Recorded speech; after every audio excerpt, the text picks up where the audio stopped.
Honnold has made history again.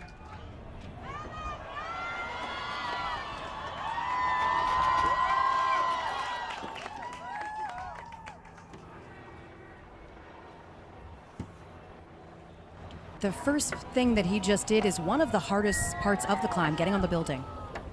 Hope somebody started my timer for me.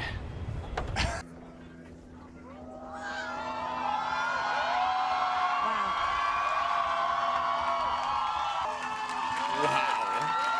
That just breaks your brain. That is not something you feel like you're supposed to see.